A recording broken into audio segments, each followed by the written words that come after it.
continuación, Red Patria Nueva, Radio Vanguardia y el Sistema Nacional de Radio de los Pueblos Originarios presentan el programa Dialogando con el Pueblo. Un programa destinado al análisis y el comentario de lo más destacado en materia de información generada en los últimos días a nivel nacional e internacional en las voces de los protagonistas de la noticia. Dialogando con el Pueblo. Con ustedes, los conductores. ¿Qué tal? ¿Cómo están? Un fraternal saludo cordial a todos los amables oyentes del programa Dialogando con el Pueblo, el primero del año del 2024 a través de la señal satelital de la Red Patria Nueva, Radio Vanguardia, líder del sistema de radio de los pueblos originarios en todo el territorio nacional, y el periódico de alcance nacional, ahora El Pueblo. En los últimos días, autoridades del gobierno afirmaron que Bolivia se encuentra entre las economías de mayor crecimiento y expansión en Sudamérica. Por otra parte, desde el 1 de enero está en vigencia el Presupuesto General del Estado 2024, que apunta a mantener la estabilidad económica en el país, que él mismo es acompañado por un compromiso de trabajo del presidente Arce Catacora, de un trabajo comprometido en la presente gestión con miras a consolidar en Bolivia la industrialización. Hace poco se ha promulgado también 2 decretos que reglamentan el Presupuesto General del Estado 2024, que regula incentivos tributarios a importaciones y comercialización de bienes de capital y plantas industrializadoras destinados a los sectores agropecuarios, industrial, construcción y la minería. En este sentido, habrá que recordar que las organizaciones sociales como el Consejo de Ayllus, marcas del Collasuyo como el Pacto de Unidad hace poco, y los interculturales, además de la Confederación Sindical Única de Trabajadores Campesinos de Bolivia, han reiterado el respaldo al gobierno Luis Arce Catacora por la excelente gestión económica 2023, que ha cerrado así, abrigando la esperanza de esta manera también que se repita en la gestión que estrenamos. Este tema y otros referidos a una nueva convocatoria del Congreso del MAS y PCP determinada por el Tribunal Supremo Electoral será abordado en el programa de la fecha Dialogando con el Pueblo. Para este propósito tenemos el placer de contar con la presencia, después de mucho tiempo, con nuestro amigo Juan José Bedregal, analista y economista. Bienvenido. Es un gusto estar acá en Dialogando con el Pueblo. Un saludo cordial a toda la audiencia, encantado de poder participar en este nuevo año 2024, sobre todo desear mucho éxito para nuestro país, para toda la familia boliviana, que sea un año lleno de bendiciones, que nuestra economía siga siendo una de las más bollantes de la región sudamericana, siempre por el camino de la industrialización que está impulsando nuestro presidente Lucho. Muy gentil, nos sumamos a ese presagio de augurio para este año en materia económica. Saludamos a Rufo Calle, ex ejecutivo de la Confederación Sindical Única de Trabajadores Campesinos de Bolivia. ¿Cómo estás? Bienvenido. Gracias, Rubén, me ha confundido. Sí, saludar a todos los oyentes de este prestigiosa emisora y con nuestros compatriotas a nivel nacional. Perfecto, en cuestión de minutos más se va a sumar Trujillo Walter, representante de la Confederación Sindical Única de Trabajadores Campesinos de Bolivia. Bueno, decía, estimado Juan José, hace poco el ministro de Economía y Finanzas Públicas, Marcelo Montenegro, ha destacado 6 estrategias que han logrado mantener la estabilidad de los precios y el crecimiento económico de nuestro país ante un contexto adverso que en el pasado año 2023. ¿Cómo nos ayudas a entender este balance económico proporcionado por esta autoridad hace poco a los medios de comunicación? Adelante. Sí, muchas gracias por la pregunta. En efecto, se ha dado un importante balance del año 2023 en lo referente a la economía y bueno, se ha destacado como uno de los datos principales de la inflación, que al mes de noviembre de 2023 se mantiene en un 1,5%. Si recordamos cuáles eran las proyecciones de la inflación hace un año exactamente, iniciando el 2023, la proyección era del 3,5%. Imagínate cómo está la economía, que estamos 2 puntos por debajo de la proyección anual, es decir, menos de la mitad de lo esperado. Así, esto refleja una estabilización en lo que respecta al sistema de precios. Claro que normalmente salen los medios de comunicación hegemónicos con la clásica estrategia de ir a mediodía de la caserita, que no es tan caserita, sino que es revendedora, y preguntarle cuánto ha subido el precio, sin saber si ha subido o ha bajado. Pero siempre preguntan hacia arriba y bueno, las vendedoras como siempre apuntando hacia arriba, ¿no?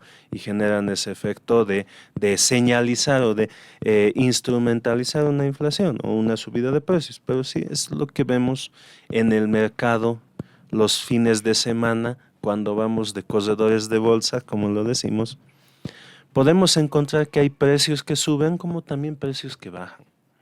Por ejemplo, durante el año se han tenido importantes coyunturas, uno en torno a la papa y otras hortalizas que en determinada temporada se importaban desde Perú y como resultado del cierre de la frontera por los conflictos que ha generado la señora Boluarte allá en Perú, se ha cerrado la frontera, se ha cerrado el flujo de mercancías de muchas hortalizas y verduras que se importaban al país y que por lo tanto han provocado subida de precios. Pero ya que se ha relajado el cierre de fronteras, la situación se ha normalizado. Posteriormente hemos tenido una situación en torno a la gripe aviar, un brote de gripe aviar a nivel regional, con lo cual se han elevado los precios del pollo, del huevo y de algunos insumos más. Pero igual se ha observado en el transcurso del año, a partir de los meses de agosto y septiembre, ya una reducción en los precios de estos insumos.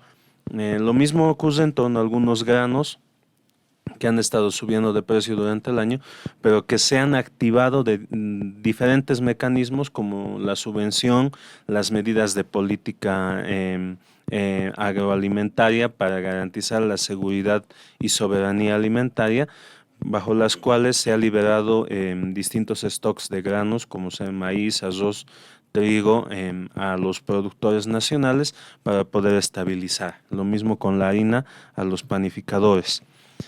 Por el otro lado, que hemos podido ver también en cuanto a la estabilidad de precios, la subvención a los combustibles es una medida muy acertada que permite evitar que se disparen los precios en el mercado interno, porque todos sabemos que el precio del combustible determina todo lo que es el transporte. Y no es solo el transporte público urbano, también es el transporte de bienes y servicios. Por lo tanto, repercute tanto en la canasta básica como en los costos de las empresas. Entonces, es muy importante la subvención a los combustibles para mantener controlada la espiral inflacionaria que se podría desatar. Por otro lado, también es importante para controlar la inflación esta estrategia de mantener estable el tipo de cambio. No olvidemos que en la región la devaluación es la principal puerta a la inflación. Si no, pregúntenle a Argentina, cuando el señor Milei allá ha devaluado, ha hecho una mega devaluación, también se ha comido una mega inflación. En menos de una semana se están realizando un tema de inflación de alrededor del 20% semanal. Imagínate qué es eso. Que el pan pase de costar 50 centavos a costar 60 centavos de una semana a otra, y a la siguiente semana 70 y 80 y 90. Esa situación es la que están viviendo en Argentina. Eso es el resultado de la aplicación de medidas de política económica neoliberal. Está al otro lado de la frontera.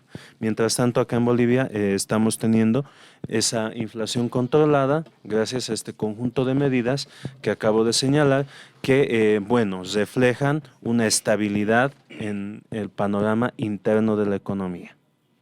Perfecto. Muy bien. Las organizaciones sociales, Rufo, entre ellas la Confederación Sindical Única de Campesinos, los trabajadores del agro, han manifestado hace poco la importancia de este tema cuando se cierra, por ejemplo, la gestión 2023 con una expectativa buena, en realidad, en cuanto se refiere a la economía, porque en las fiestas de fin de año se ha visto un movimiento económico, pero demostrándose, en algún momento decían, por ejemplo, las autoridades, que era diverso la venta de productos, de artefactos, e incluso señalaban que se había agotado, por ejemplo, carros último modelo. O sea, eso nos demostraba una estabilidad. Un criterio tuyo, querido Rufo. Bueno, a tiempo de también saludar a los hermanos de la Confederación de Campesinos, la gloriosa Confederación, a Juan José. Evidentemente, bueno, hemos tenido nosotros tiempos de vaca lechera, ¿no? Como el 2008, el barril de petróleo ha llegado a $140 el barril, y en ese entonces teníamos un auge fenomenal para los bolivianos, pero no hemos sabido aprovechar. Después hemos tenido un bajón.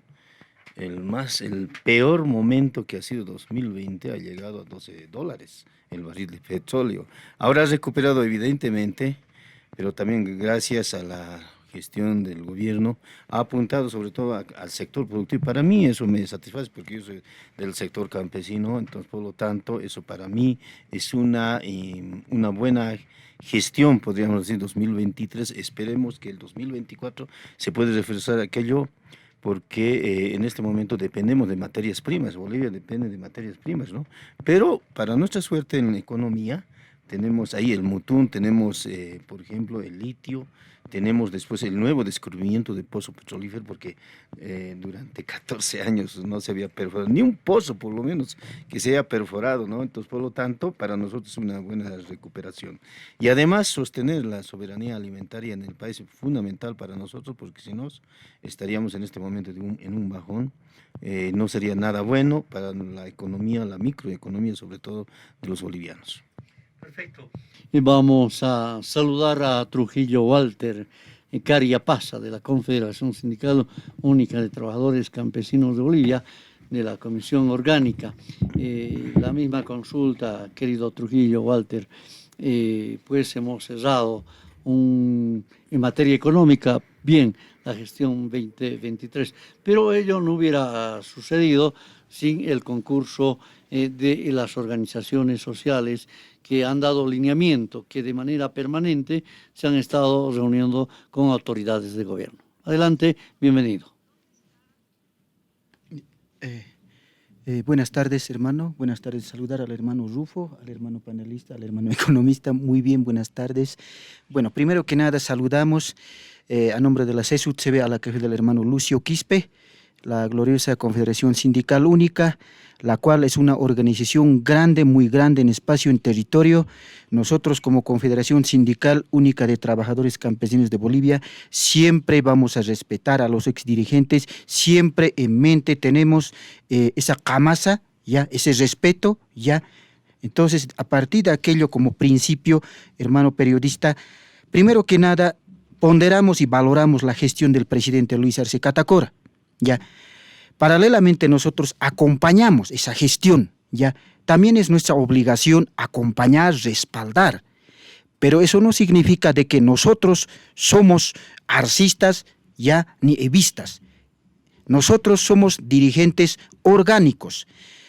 Entonces, hermano, sabemos que hoy por hoy hemos visto, ya, con tanta inmadurez, el compañero Evo Morales va perjudicando a través de sus operadores políticos, ya, así como lo puedo mencionar como el senador Andrónico, ya, el compañero diputado Héctor Arce.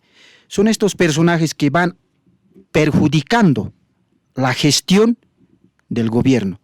Entonces, desde ahí nosotros vamos acompañando y siempre vamos a respaldar, porque también como organizaciones sociales ya es pues nuestra obligación respetar, respaldar, coadyuvar. ¿Ya?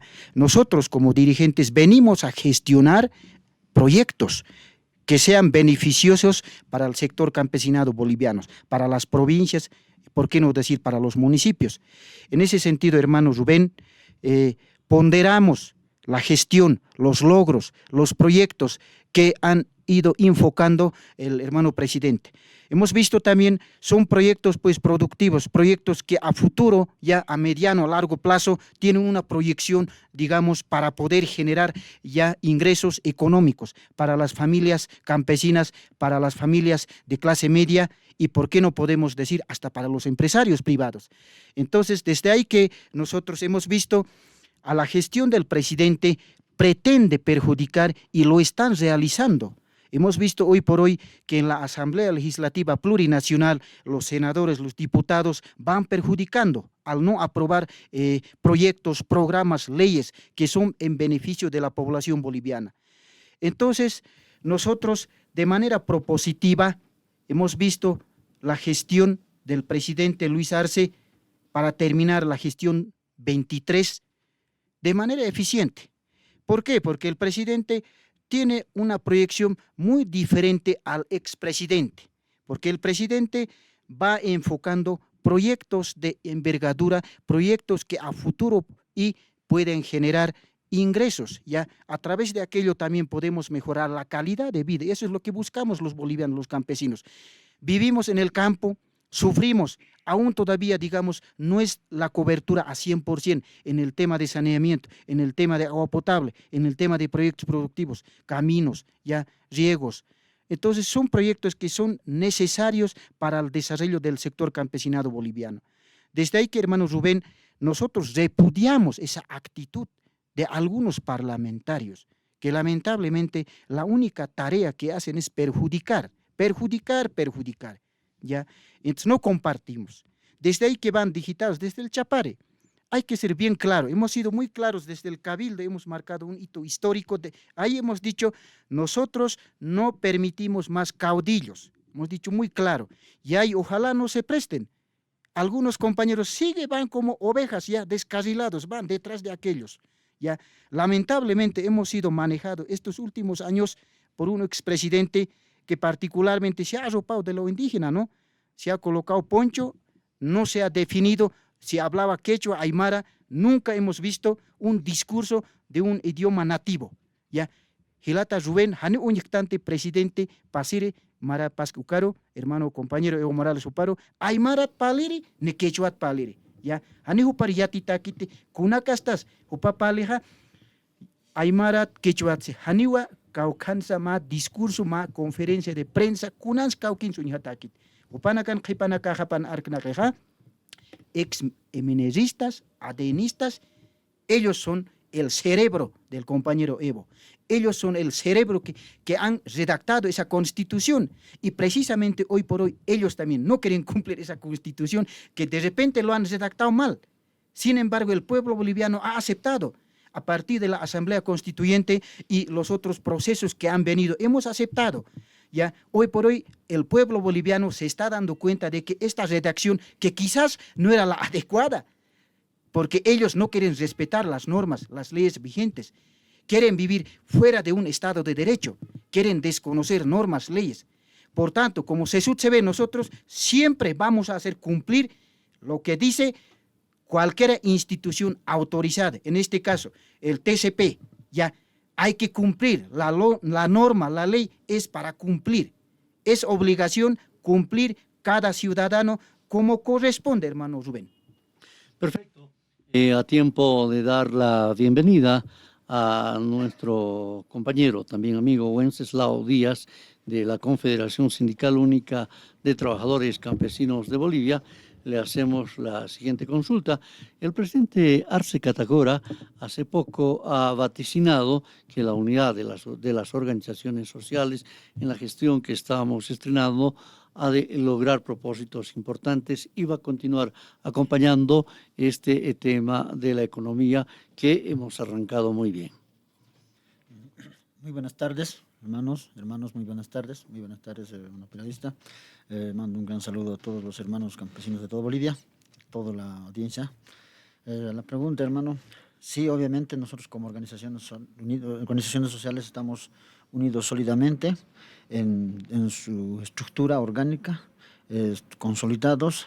Todos los miembros que estamos en ahí hemos llegado orgánicamente y con todos los requisitos indispensables que tenemos que cumplir, y de esta forma nosotros consolidamos la unidad orgánica que tenemos y también trabajamos conjuntamente con el presidente como organizaciones que hacemos un control social de todos los trabajos que está realizando también nuestro presidente, pero siempre al lado de él, para que también concluya su mandato, así como también él se lo ha propuesto.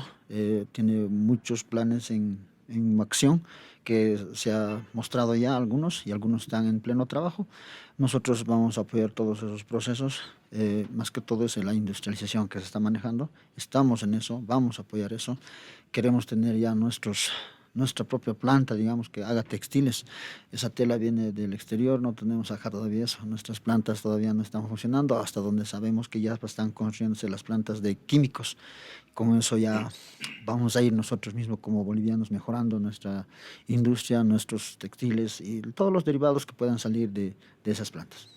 Desde el 1 de enero rige el presupuesto general del Estado 2024, que apunta a mantener la estabilidad económica en Bolivia, el que se dice también que prevé un crecimiento del Producto Interno Bruto de 3.7%, una inflación del 3.60%, inamovilidad del tipo de cambio y una inversión pública del 4.274 millones de dólares.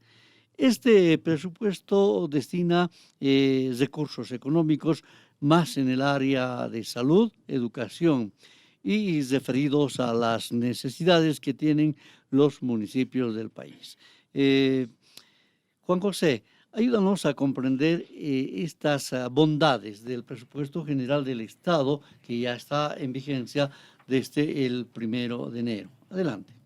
Muchas gracias por la pregunta. En efecto, hemos podido ver un tratamiento bastante turbulento del presupuesto general del Estado 2024 en la Asamblea Legislativa Plurinacional. Como bien lo han mencionado hace unos momentos los hermanos presentes aquí en el panel, hay un bloqueo legislativo.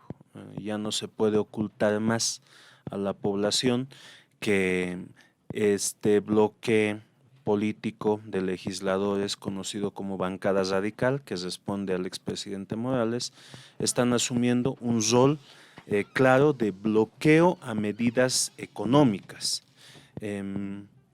Actúan conjuntamente con la oposición, y aquí quiero hacer énfasis en este punto. ¿Por qué?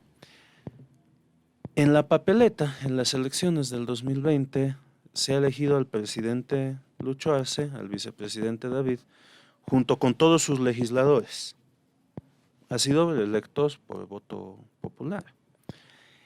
Esta elección de los legisladores y del presidente y vicepresidente conllevaba, venía, como decimos en el argot popular, venía casado con un programa de gobierno, con un modelo económico concreto, con un conjunto de políticas económicas concretas. Los legisladores que están ahorita en la Asamblea Legislativa Plurinacional no se mandan solos, perdón la palabra, perdón por decirlo así, están sujetos al mandato popular y han sido electos con el mandato popular de implementar las medidas que están en el marco del modelo económico, social, comunitario, productivo. Sin embargo, hay un grupo de legisladores, esta autodenominada bancada radical, que más bien se pone a colocar trabas, a frenar el modelo económico, a frenar proyectos de inversión pública, a frenar desde proyectos chiquitos para municipios hasta un tema tan grande como es el presupuesto general del Estado. Lamentablemente, bueno, estos políticos han ido desarmando el presupuesto general del Estado, le han quitado un pedacito en diputados, le han quitado otro pedacito en la plenaria y le han terminado de quitar otro artículo más en el Senado. Ya lo estaban desmembrando el presupuesto general del Estado.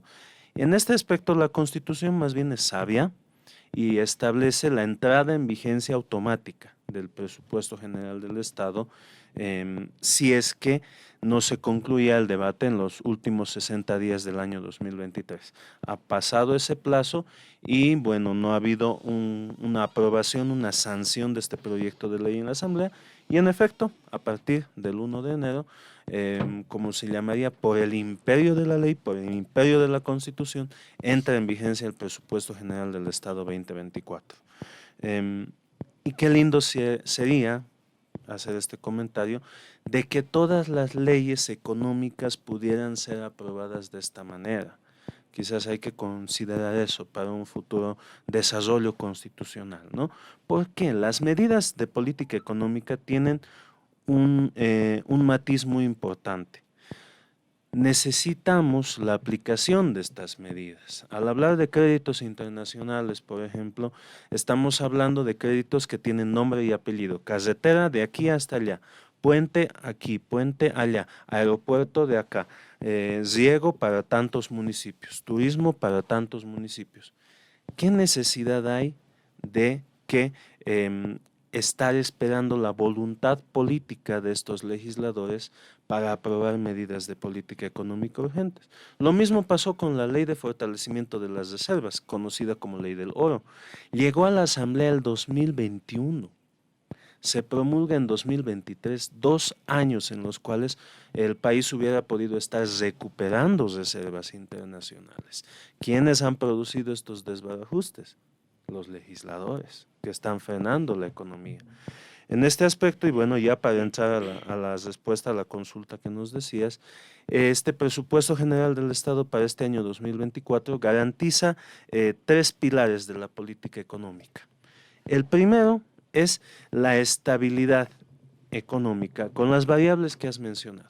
Este tipo de cambio que se mantiene en 6.96 frente a todos los rumores que hablaban desde hace ya un año de devaluaciones implícitas, devaluaciones encubiertas, que esto y que aquello, si bien todavía hay un desbalance ahí en el mercado paralelo, pero el tipo de cambio oficial no se mueve. Esa es la primera señal de la política económica. La segunda señal de la política económica, se garantizan las subvenciones y la política social. ¿Qué implica esto? Que hay una estructura de protección social a las familias más desfavorecidas. ¿Qué pasaría si se levantara la subvención a los combustibles? Que en algún momento muchos políticos de oposición, muchos opinadores han tratado de hacer creer a la gente que sería bueno levantar la subvención.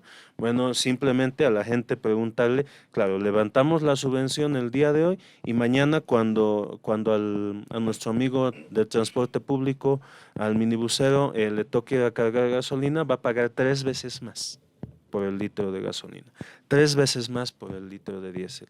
A nosotros que estamos ahorita hablando, a la gente que nos está escuchando, le va a repercutir 3 veces más el pasaje en minibús, el pasaje en flota, el pasaje en taxi, en turfi, etcétera. A los importadores, a los productores nacionales del campo, de la ciudad, micro, pequeños, medianos empresarios, todos los precios suben, sube el transporte de sus mercancías, sube la importación de insumos, sube los precios de la energía eléctrica, del gas, del agua. Eso es levantar la subvención, es dejar desprotegida a la población. Por otro lado, también se garantiza la política social, que es igual otro lado de la protección a las familias. Bono Juan Azurduy, bono Juancito Pinto, renta dignidad, bono para discapacitados, subsidio universal prenatal por la vida para las madres gestantes que no tienen un seguro. Todas esas políticas se están garantizando.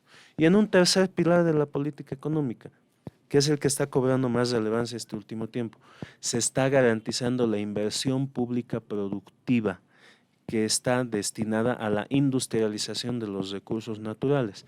Hay que hacer, yo siempre hago una diferenciación. Antes del golpe de Estado, en el gobierno del expresidente Morales, la inversión pública era destinada más que nada a la infraestructura. ¿A qué nos referimos con infraestructura? Carreteras, puentes, aeropuertos, etcétera. Cemento, lo que se llama, ¿no? El obrismo era, ¿no? A partir de que entra el presidente Lucho, cambia la orientación de la inversión pública al sector productivo, al fortalecimiento del sector productivo. ¿Cuál es la diferencia? Es lo que yo siempre hago una comparación. Cuando en casa, digamos, todos hemos tenido quizás un inicio de vivir en un cuartito, casa de media agua, sin servicios básicos. Bueno, la primera parte ya, te revocas las paredes, te colocas techo, te compras un catrecito. Antes teníamos el catre de ladrillos o de adobe, ahora ya tenemos un catrecito de madera, un colchón, etcétera. Nos compramos nuestras cositas, pero de repente hay que cambiar la orientación, hay que invertir, qué sé yo, en estudiar una carrera, hay que invertir en poner un taller, maquinaria, en iniciar un emprendimiento, hay que invertir en otras cosas. Y allá nos hemos dado nuestros gustitos, como quien dice en la casa. Nos hemos comprado nuestras cositas, pero ahora toca emprender, toca ponerse a generar recursos. Esa es la inversión pública productiva, la que genera retornos. Un ejemplo básico, cuando se coloca una planta de industrialización en alguna región productiva del país, lo primero que hace es mejorar los ingresos de los productores que están a su alrededor, porque ya no tienen que estar saliendo a la ciudad a vender su producción, le venden directo a la planta, y como ya es un comprador seguro, a la siguiente siembra, al siguiente año agrícola, siembras más, inviertes más, produces más y mejoras tus ingresos. Ahí la industrialización le beneficia inmediatamente al productor en el campo. Por otro lado, hay micro, pequeño, medianos empresarios que utilizan esa producción como insumo. Ejemplo, siempre lo pongo, para el sector avícola, el maíz, el alimento balanceado, la harina de yuca, todo eso sirve para alimentar. ¿Qué significa? Los micro, pequeño, medianos empresarios, ese insumo que antes se importaba, ese alimento balanceado que antes se importaba, ahora lo consigues más barato en el mercado interno. Eso es menos precios, más competitividad para nuestros micro y pequeños y medianos empresarios. Finalmente, terminando el circuito, toda esta producción llega a las ciudades y reemplaza bienes que antes se importaban. Entonces, ¿qué implica eso? En los mercados populares tienes alimentos más baratos. ¿Y eso a quiénes nos beneficia? A las familias. Ese es el impacto que tiene, el impacto directo de la política de industrialización. Por supuesto, como lo has mencionado también, un importante componente de la política fiscal es salud y educación. El 60% de la planilla pública son los sectores salud y educación, es decir, médicos, enfermeras, saludistas y por el otro lado, maestros. ¿Qué implica esto? Cualquier persona del ala de derecha, este discurso libertario se escucha mucho, vamos a despedir funcionarios públicos, a rebajar sueldos de funcionarios públicos. Pues el 60% de la planilla son maestros y salubristas.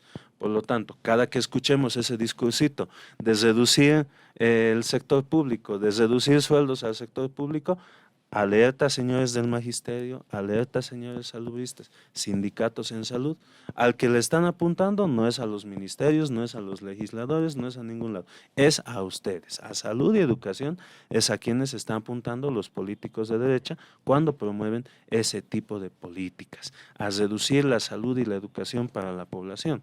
Y si contrastamos, órgano judicial, órgano ejecutivo, órgano legislativo, ¿sabes cuánto representa de la planilla del sector público?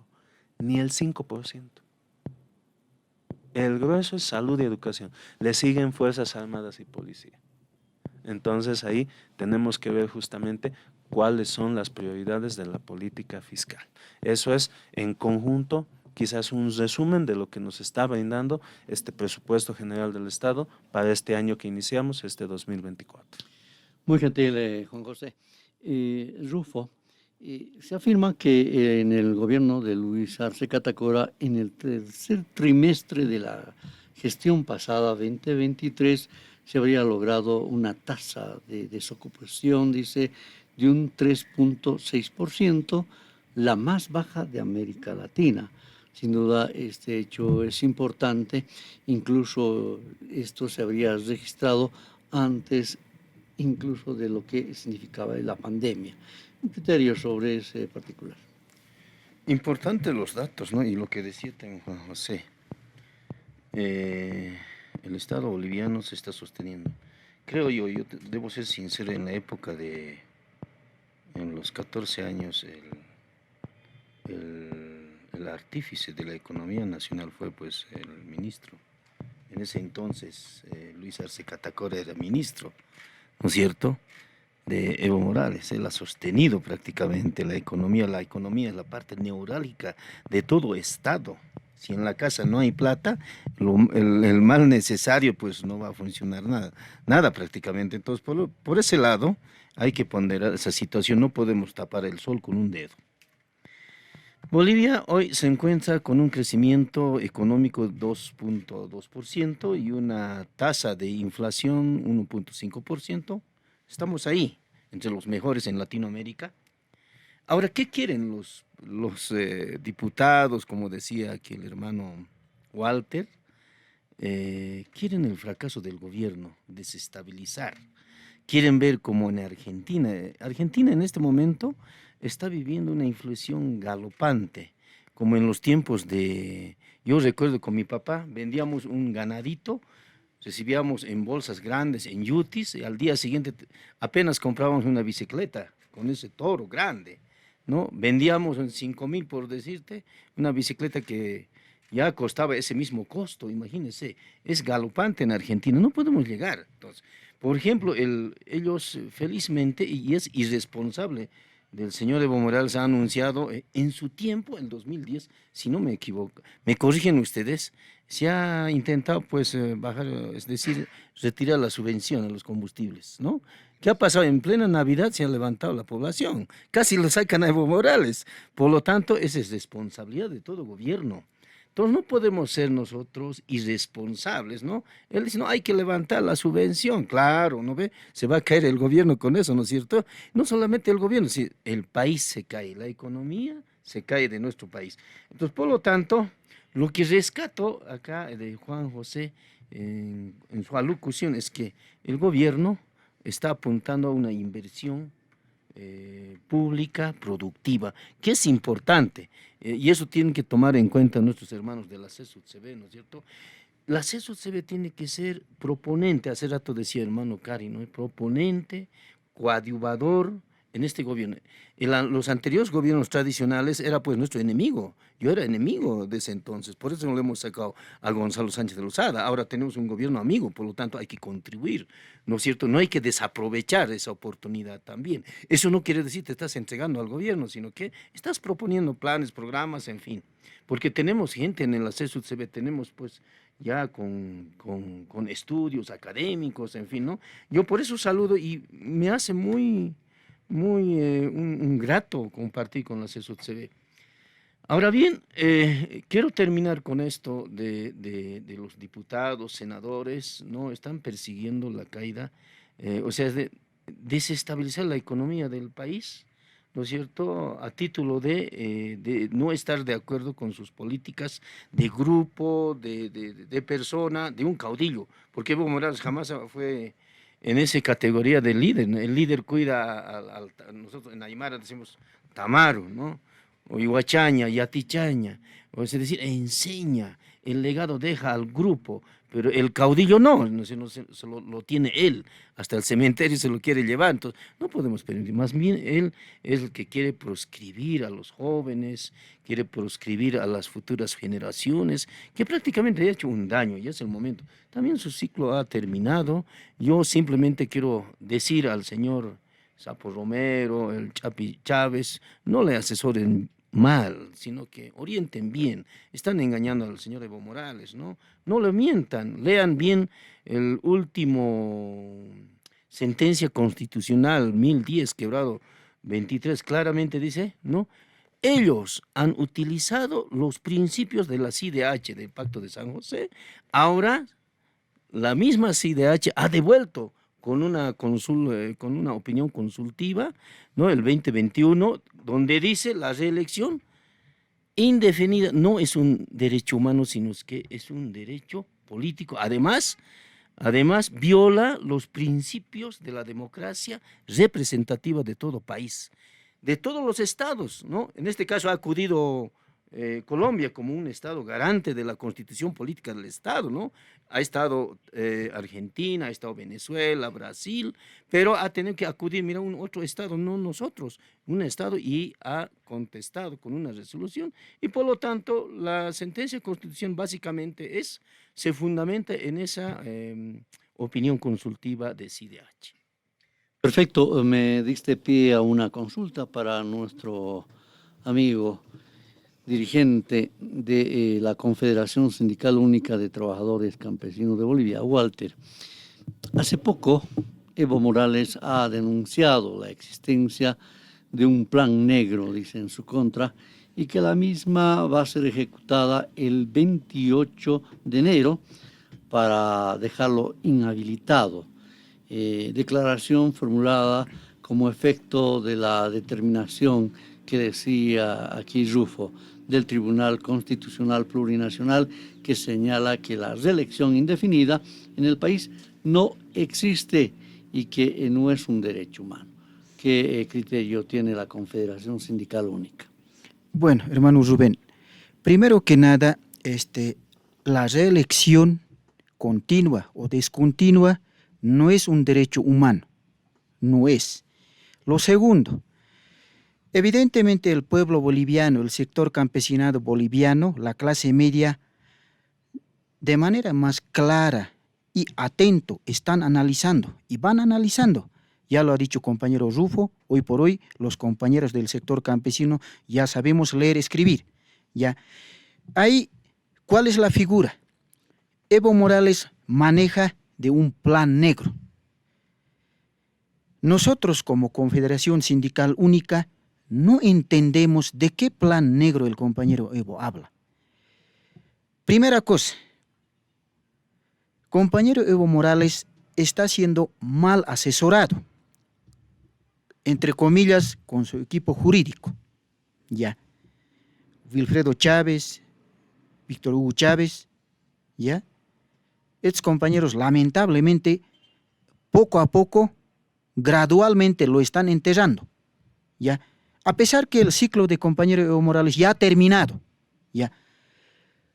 La nueva gente, los líderes nuevos, ya no aceptan, ya no permiten.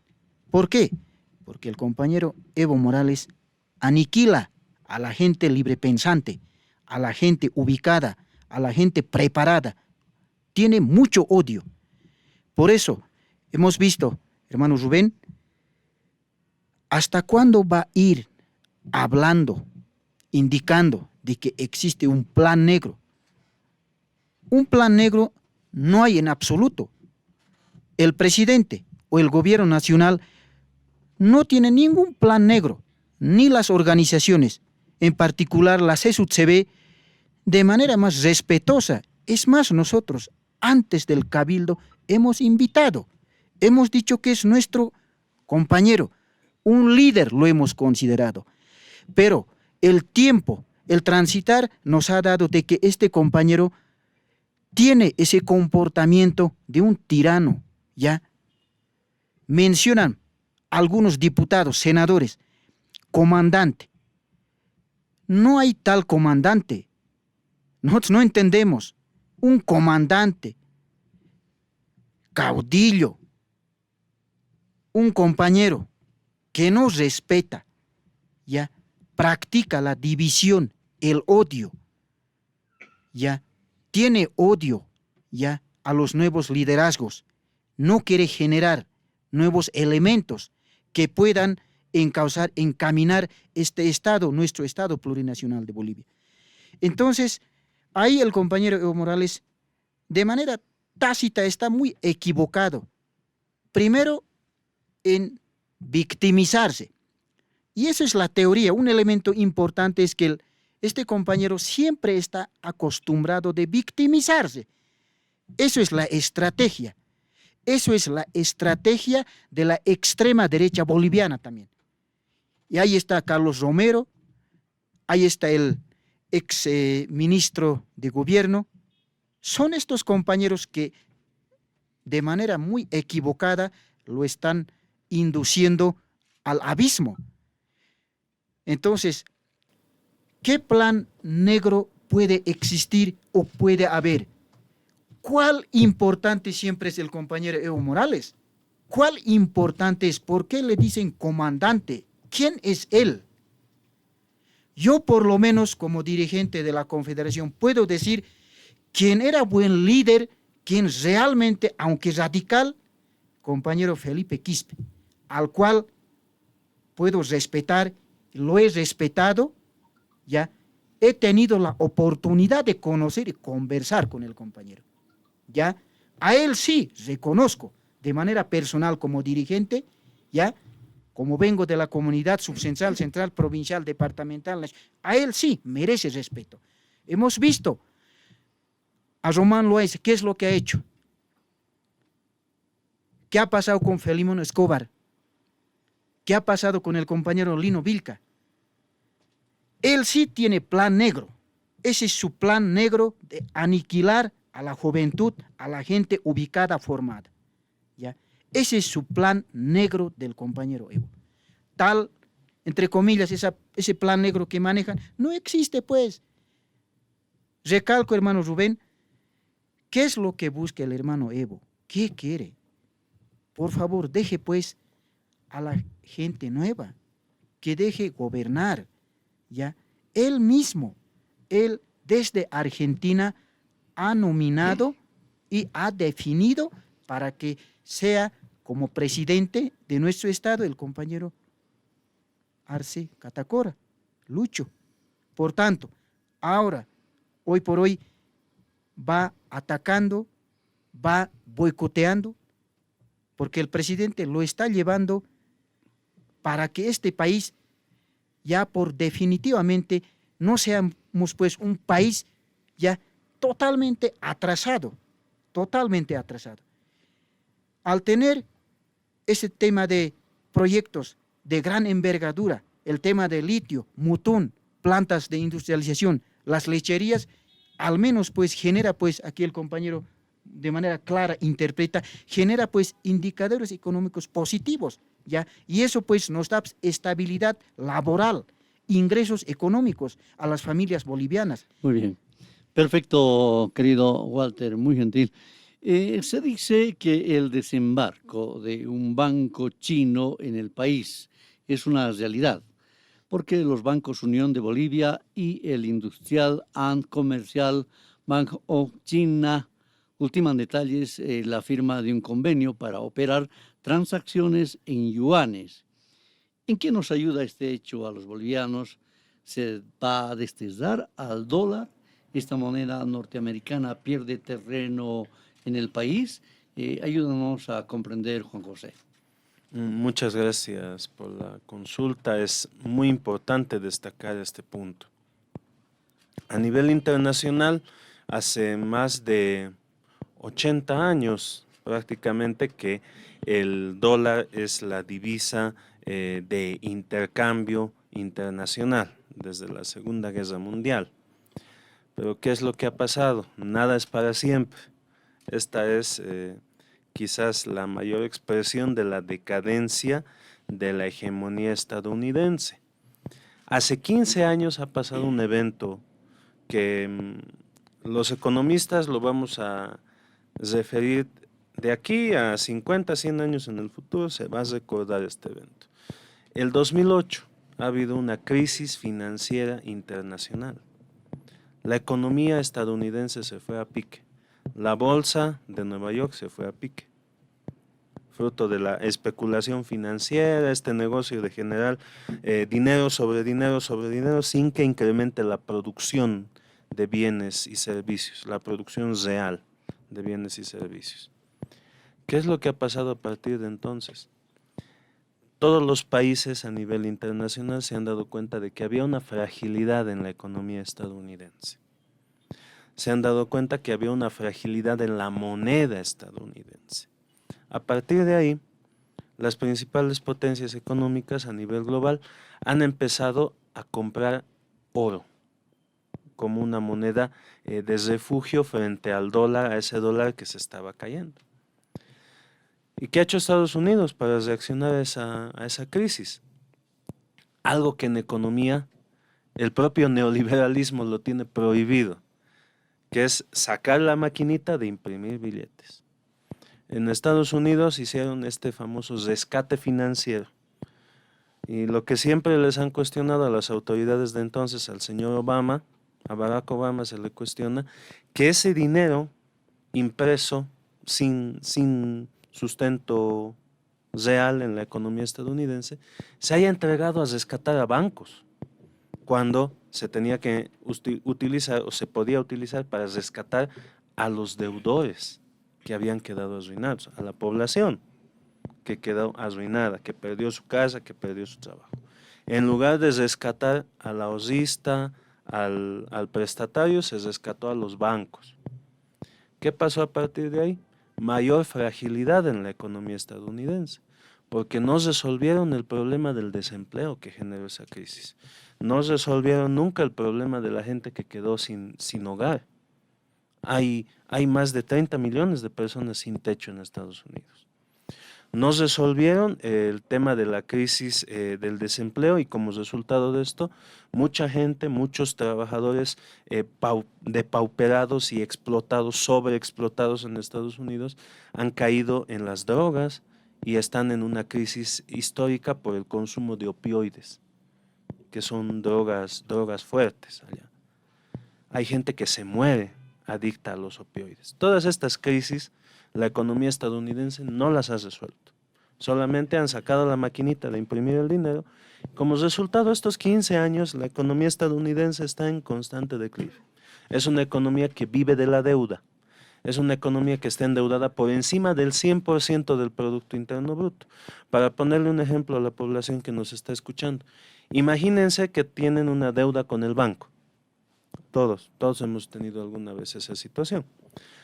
Pero ¿qué tal que la cuota mensual es superior al sueldo?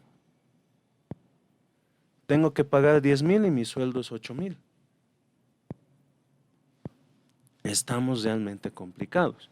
Nos toca prestarnos cada mes para cubrir la cuota de la deuda. Y nos prestamos, nos sobreendeudamos y es como cavar un agujero para tapar otro agujero. Deuda sobre deuda, sobre deuda, sobre deuda. Ese es el contexto que está ahorita la economía estadounidense. Ese es el contexto en el que está ahorita el dólar. Como resultado, las economías a nivel internacional ya no confían en el dólar. Es por eso que a nivel internacional se está manejando la desdolarización del comercio. Es decir, tan frágil que es el dólar, ¿por qué vamos a seguir comerciando en dólares? A nivel internacional, ¿qué es lo que ha hecho Estados Unidos? Subo la tasa de interés. ¿Qué implica esto? Voy a pagar más por los dólares que me traigan aquí a Estados Unidos. Entonces, toda la gente que tenía dólares a nivel internacional, mercados financieros, etcétera, han retirado sus dólares de donde estaban en varios países del mundo y se los han llevado a Estados Unidos. Consecuencia, escasez de dólares en el comercio internacional. No es solo Bolivia que está sufriendo el tema de falta de dólares, es un fenómeno global. Es porque han subido las tasas de interés en dólares. Por lo tanto, ¿cuál es la solución? ¿Achacársela a un gobierno, como hacen los opinadores acá en Bolivia? Por supuesto que no. La solución es desdolarizar el comercio, dejar de transaccionar en dólares. Y eso lo está impulsando los BRICS, las principales economías emergentes del mundo, que son Brasil, Rusia, India, China y Sudáfrica. En esta cumbre que han tenido este año 2023 en agosto, han resuelto impulsar la desdolarización del comercio internacional. Un paso hacia eso es, por supuesto, empezar a transar en una nueva moneda. En este caso, ¿cuál es la potencia que está pisándole los talones a Estados Unidos? Es China. China es el taller del mundo. No hay un solo país en el mundo que no comercie con China. Por lo tanto, lo más lógico es empezar a utilizar el yuan para transacciones de importación-exportación. Y esto es algo que favorece a la mayoría de países. Ya entrando a nuestro contexto aquí en Bolivia, es mucho más fácil para los importadores y exportadores que tengan relación con China transar directamente en la moneda del socio comercial. Para el exportador, para el que le vende soya, para el que le vende oro, para el que le vende carne a China, eso implica que tu mercancía sea barata, porque ya no tienes que estar comprando dólares y cambiándolos. o compensar la comisión del banco a través de tu precio. Ganas en competitividad, te haces más competitivo para el mercado chino, transaccionando en yuanes. Para el importador que trae celulares, herramientas, mercadería, autos, telas, todo traemos de China. Para el importador conviene transaccionar en yuanes porque se le hace más barata la mercadería. Justamente porque eliminan al intermediario, que en China generalmente es Hong Kong, el intermediario que cambia yuanes por dólares. O aquí en Bolivia cuando tienes que comprar dólares para enviarlos a tu proveedor allá. Se eliminan los intermediarios, se abaratan las transacciones y eso es una ganancia para ambos lados, para el comprador, para el vendedor, para el importador, para el exportador. Esa es la posibilidad que se nos abre como país para el uso del yuan en el comercio exterior, aparte que el tipo de cambio es mucho más bajo, el dólar está a 6.96, el tipo de cambio oficial, mientras que el yuan está a la par 1 a 1, 0.98, 0.97 está respecto al boliviano. Por lo tanto, por donde lo veamos es más sencillo y es más beneficioso para la economía nacional empezar a transaccionar en yuanes. También además va a significar un desahogo para esta situación interna donde mucha gente se está quejando por la escasez de dólares. Bueno, empezamos a importar medicamentos, empezamos a importar herramientas, maquinaria, equipo, telas, todo lo que sea que traigamos de China, lo importamos en yuanes. Listo, no tienes necesidad de buscar más dólares. Así se resuelve y por supuesto se potencia también la economía boliviana. Qué importante hemos aprendido. La verdad es muy buena la orientación que tú has señalado ahora, estimado Juan José Bedregal. A ver, vamos con esta consulta ahora para Rufo. Un constitucionalista, en realidad el constitucionalista Marco Antonio Valdivieso, en declaraciones a un medio de comunicación de alcance nacional, ha manifestado que una resolución del Tribunal Constitucional Plurinacional es de obligatoria y en su cumplimiento y es vinculante, así le guste o no le guste el contenido, refiriéndose así a Evo Morales. Por lo que sí o sí debe cumplir en ese marco. Hace poco han reiterado también las organizaciones sociales apoyadas en una determinación de esta naturaleza que van a exigir el cumplimiento. En las últimas horas, voces también de organizaciones sociales, tanto en La Paz como del interior del país, han manifestado que van a exigir este cumplimiento y también la determinada por el Tribunal Supremo Electoral de convocar a un congreso de unidad del MAS y PCP. Incluso dijeron, esté o no esté Evo Morales. Y sería, decían además, que en esa instancia buscarían la expulsión de este instrumento político. Adelante, Rufo. Bien, concuerdo con lo que dice el constitucionalista.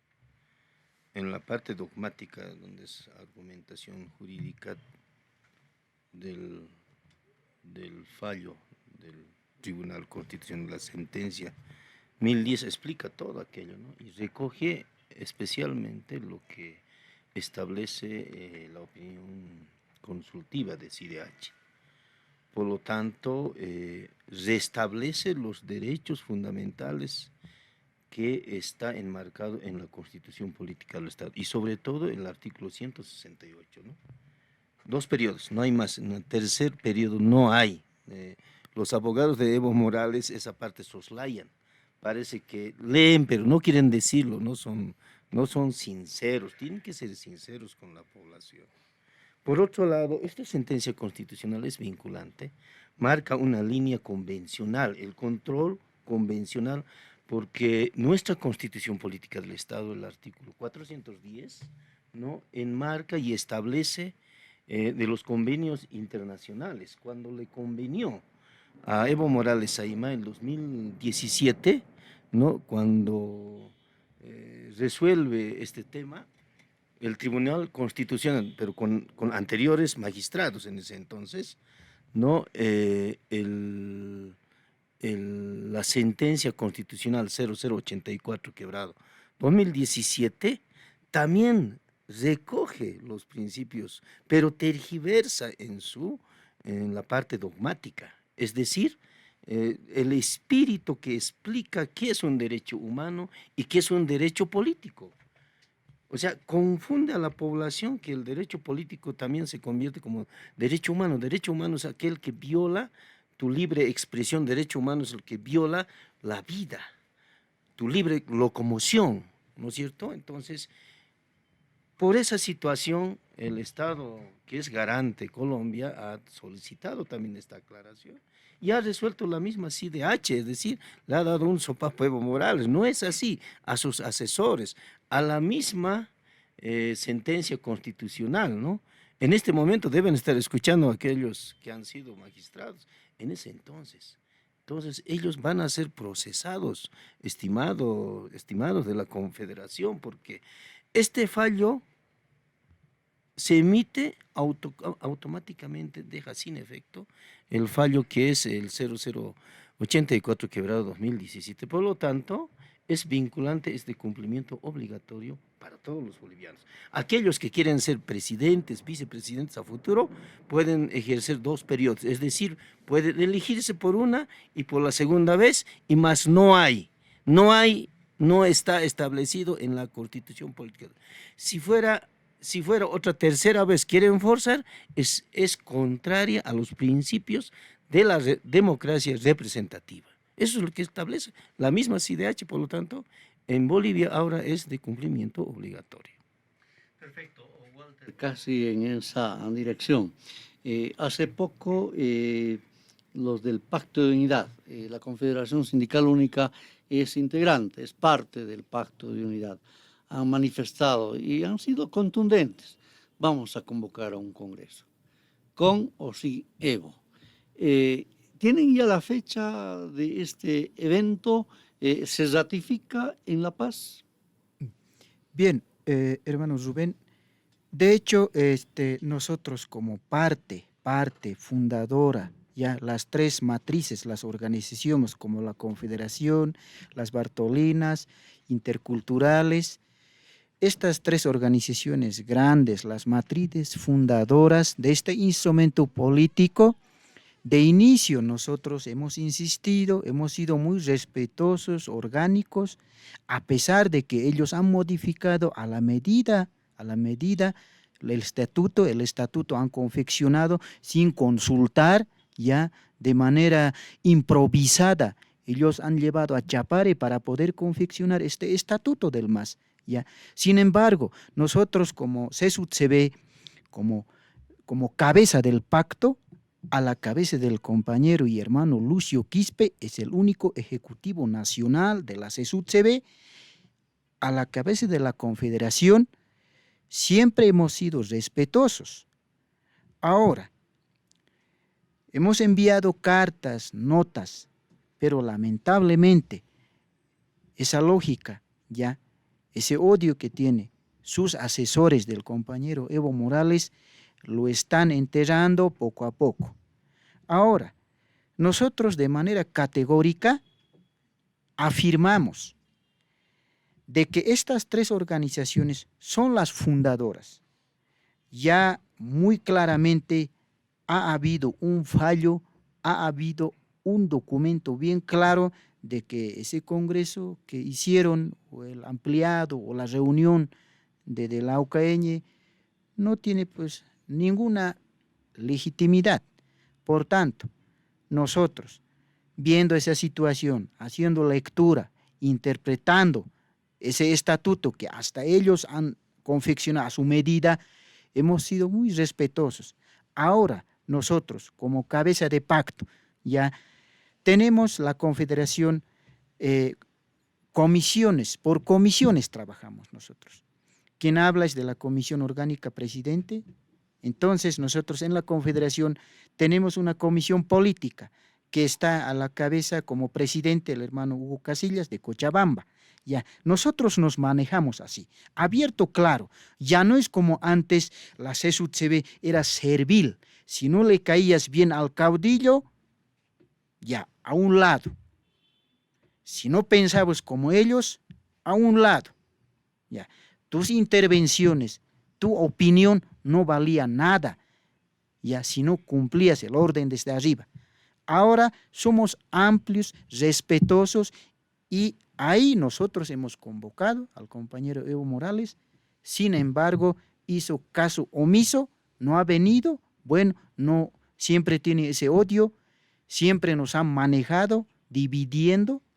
Ahora, la comisión correspondiente y a la cabeza del pacto de unidad, ya nosotros vamos a determinar, ya, la comisión política tiene claramente qué es lo que hay que hacer, cuáles son los pasos que son coherentes y cuáles son los pasos que hay que hacer. Nosotros jamás pensamos violar los estatutos, jamás pensamos el odio, el divisionismo. Entonces ahí las tres matrices ya van a definir quien tiene la palabra oficial va a ser como cabeza de pacto, hermano Lucio. Nosotros como comisión orgánica siempre respetamos, es más, no nos entrometemos.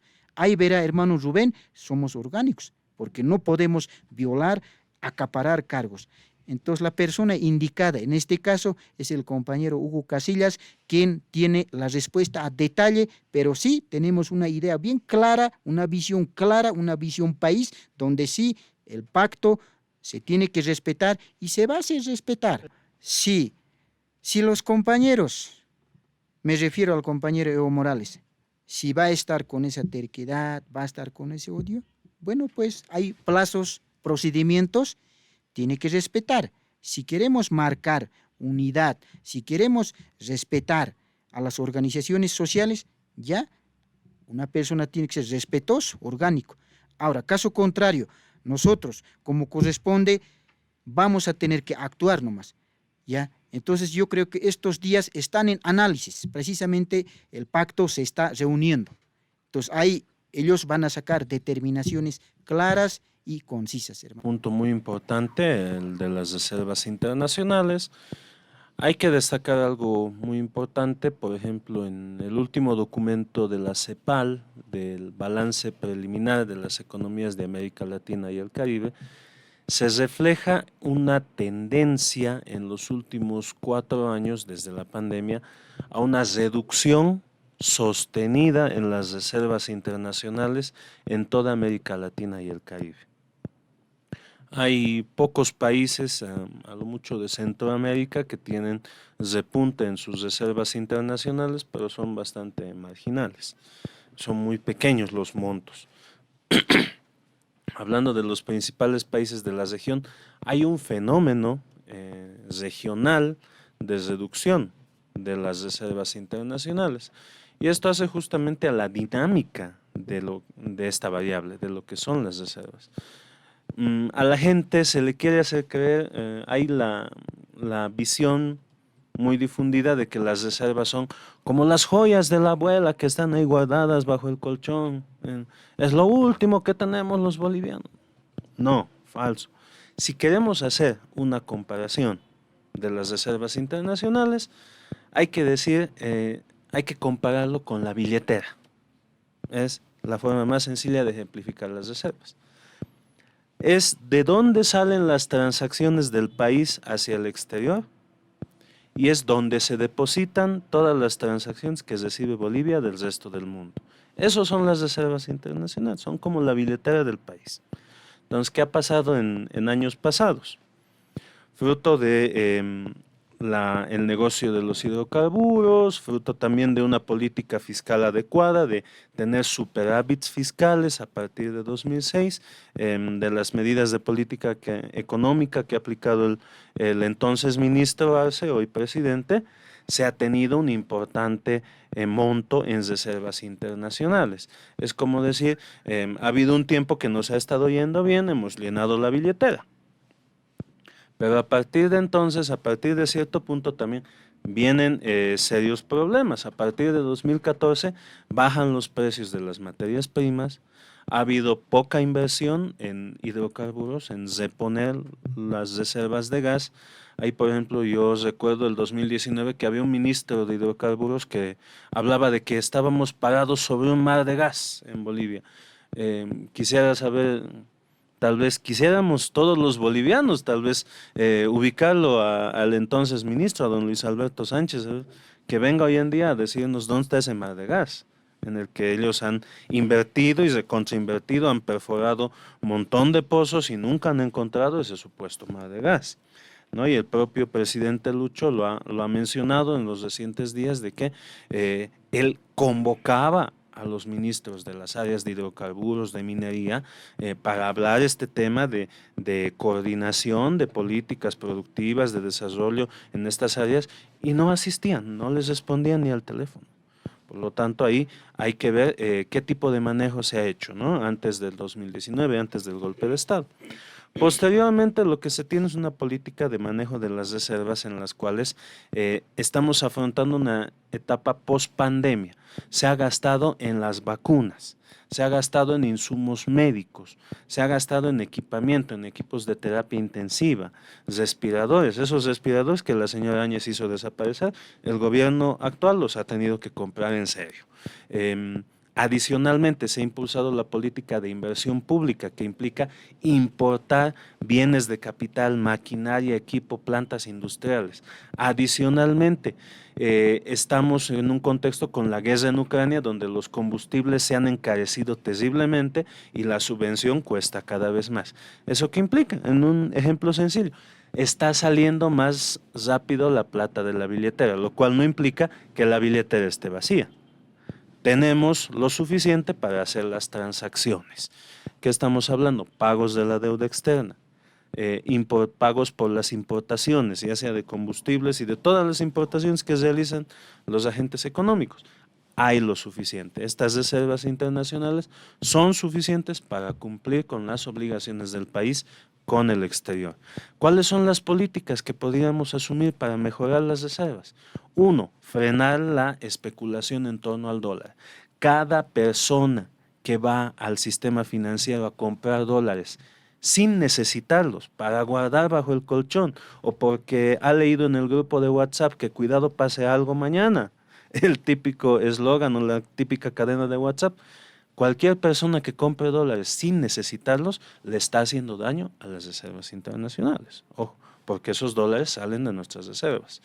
Cualquier, por ejemplo, importador que esté desviando, por ejemplo, combustibles, exportador o revendedor, como lo queramos llamar, que esté desviando combustibles, cualquier persona que esté desviando productos al contrabando, está afectando a las reservas internacionales. Por lo tanto, aquí hay también un fenómeno interno. Hay que frenar la especulación, hay que relajar las expectativas en torno al dólar. Una segunda medida, dejar que actúen políticas como la ley de fortalecimiento de las reservas. El Banco Central ha informado que ya ha comprado 4 toneladas de oro en los pocos meses de vigencia de la ley de oro. En los próximos años se van a comprar entre 10 a 20 toneladas más, con eso va a haber una reposición en las reservas. Y un tercer punto, un punto que ya depende de los políticos, acabar de una vez con el bloqueo legislativo en la Asamblea Plurinacional. Hay más de 460 millones de dólares y contando, 500 millones ya van a ser, 600 millones, porque hay nuevos contratos de crédito que se están enviando a la Asamblea, que están siendo frenados en distintas instancias, en Senado, en sus distintas comisiones, en diputados, en la plenaria.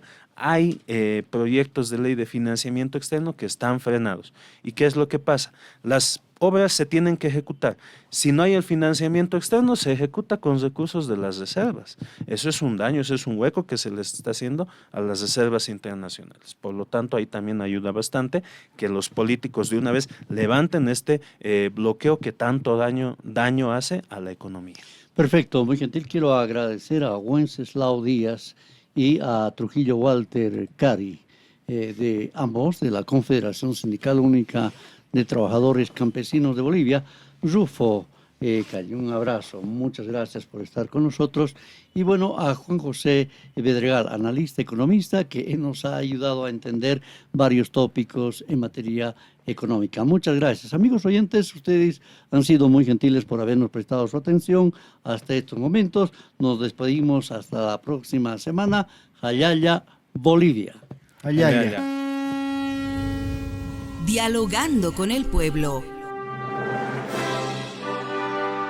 El análisis y el comentario de las noticias más destacadas en los últimos días retornará el próximo fin de semana en las voces de los protagonistas. Muchas gracias por su gentil atención. Sigan en sintonía de la Red Patria Nueva y Radio Vanguardia, líder de las RPOs.